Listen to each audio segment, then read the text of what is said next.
What if one of the world's largest economies made a move so cold, so calculated, that $14 billion evaporated overnight, and no one fought back? That's exactly what China just did. No press conferences, no threats, just action. And here's the twist. It wasn't a war declaration. It was a trade decision.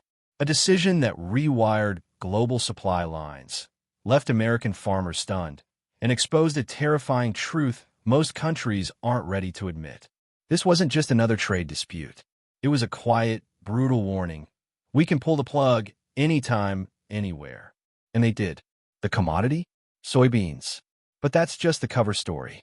What really happened beneath the surface points to something far more dangerous than any tariff or sanction. A blueprint for cutting economic dependence with surgical precision. No shouting, no headlines, just results. So why isn't this front page news? Because the next target might be something bigger than food. And if you think this was just about agriculture, you're not seeing the full picture. Stick around, because by the time this story ends, you'll realize it was never about soybeans at all. It was about power and how easily it can shift. In April 2025, something truly historic happened. So subtle, yet so explosive that most people barely noticed. China abruptly canceled every single soybean shipment from the United States. Boom! 2.4 million tons rerouted, $1.1 billion in contracts gone, as if someone had flipped a switch. It wasn't just a trade war. It was a power move, a cold demonstration of control over the global supply chain. And the message was crystal clear. We don't need you. Now, imagine you're a chess master, and your opponent suddenly sacrifices their queen in the middle of the game. You're stunned. You think they've made a mistake. But what if it's not a blunder at all? What if it's a masterstroke, designed to corner you 5 moves later? That's what this soybean cut felt like. A test, not just of economics, but of geopolitical nerve and long-term vision.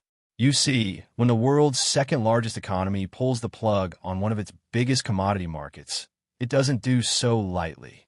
This wasn't a tantrum. It was an audit of U.S. dependence, measuring just how fast things break when one domino falls. And oh, do they fall. But trust me, the fallout you're about to see next, that's where things get personal. If insights like this matter to you, take a second to subscribe and like this video. You'll be the kind of person who's always ahead when the next global shift hits.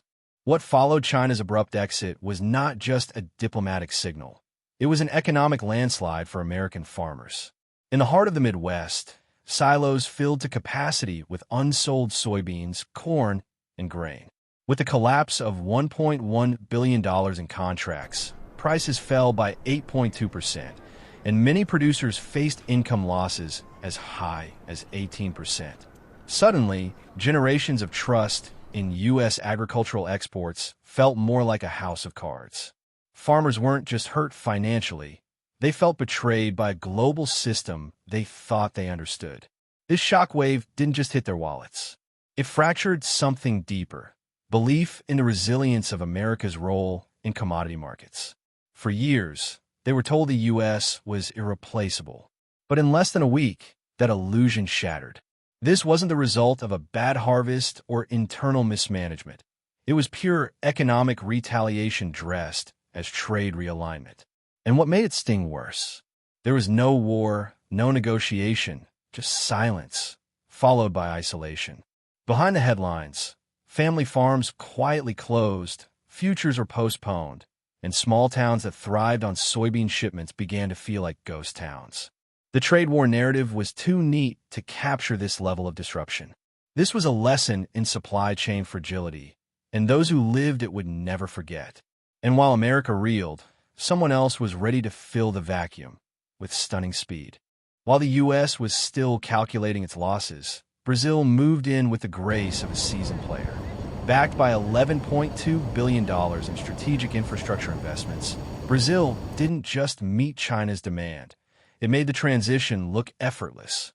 Its ports, railways, and storage networks, many enhanced with BRICS-aligned funding, were practically built for this moment. It wasn't luck. It was a geopolitical strategy, years in the making, executed with uncanny timing. Brazil's rise didn't come from expanding farmland alone.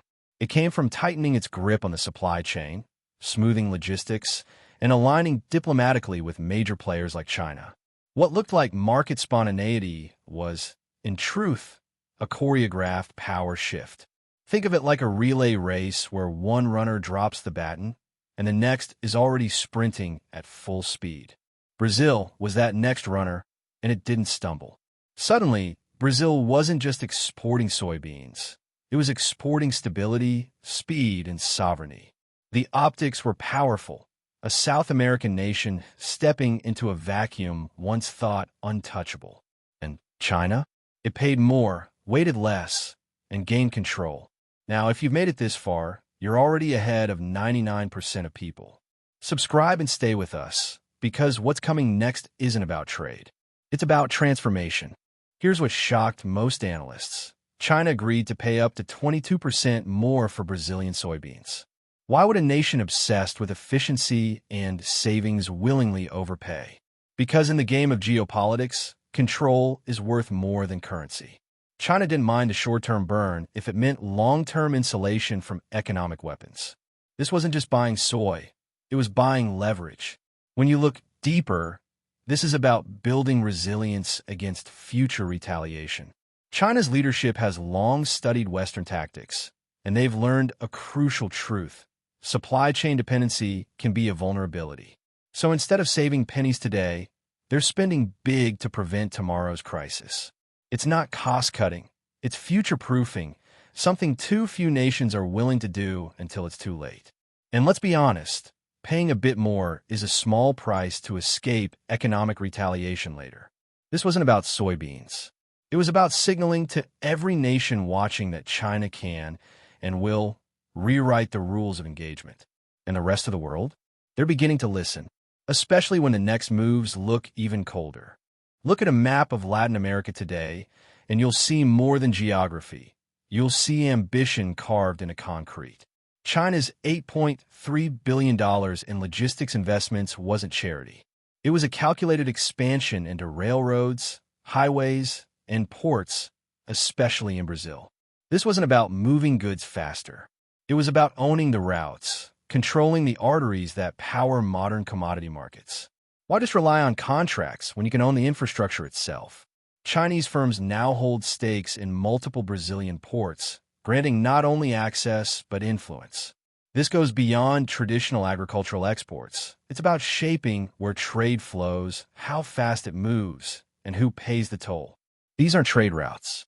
They're geopolitical corridors, and Beijing holds the keys.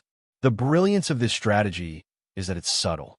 No headlines scream takeover, but the reality is louder than any announcement. With each mile of track and each newly acquired port, China loosens another knot tying it to the U.S. economy. And what begins as a shift in shipping often ends in a shift in power. If soybeans were the opening act, then grains are the full performance. After the split, U.S. corn exports to China dropped by 29%, a figure that stunned even seasoned economists. But what came next was even more telling. China locked in massive long-term contracts with Brazil and other suppliers. Not short-term patches, decade-spanning deals. That's not diversification. That's detachment. This wasn't just a shift in where food came from. It was a redirection of trust. Every supply chain rerouted, every contract signed, sent a message. The U.S. is no longer essential. And this trend wasn't happening in isolation. It was mirrored in wheat, barley, and even niche grain markets. Slowly, quietly, the foundation of American agricultural exports was being eroded, replaced grain by grain. Analysts who once argued this was a temporary move are now changing their tone. China is not exploring options, it's building new norms. What we're watching isn't volatility, it's velocity. A full-scale pivot that's reshaping trade relationships and redefining what global power looks like when food becomes a weapon. In less than 72 hours, China replaced a $14 billion commodity without breaking a sweat. No delays, no shortages, no market panic. That's more than a headline. It's a masterclass in readiness. Soybeans, once a symbol of interdependence, became a case study in strategic decoupling. China proved it could walk away and thrive. But here's the part few are ready to say out loud. If China can drop soybeans this effortlessly, what's next? Semiconductors? Rare earths? The US dollar itself? That's the chilling implication behind this move. It was never just about food. It was about showing the world a repeatable template, commodity by commodity, sector by sector. This wasn't just a pivot in trade. It was a test run for bigger disruptions to come. The silence with which it happened made it more dangerous. And now that the blueprint exists, the next target might already be lined up. All it takes is a single decision to light the fuse. Now that you know the truth behind China's coldest trade strike, ask yourself, how many other stories like this are unfolding right under our noses, reshaping the world without a single headline? Most people have no idea, but you do. You just joined a very small group of people who see the deeper patterns, the moves behind the moves. And that makes you sharper than most. What would happen if you kept diving into stories like this? Real stories that reveal how the world actually works. How would that change your conversations, your perspective, your choices? Knowledge like this isn't just power. It's a passport to thinking differently and ahead. The kind of thinking that drives success, influence, and clarity in a world where most are stuck in the fog. So here's your next move. Subscribe to this channel and turn on notifications. Because the people who understand the world are the ones who shape it. And if you're still watching, you've already proven you're not just curious. You're ready to be one of them.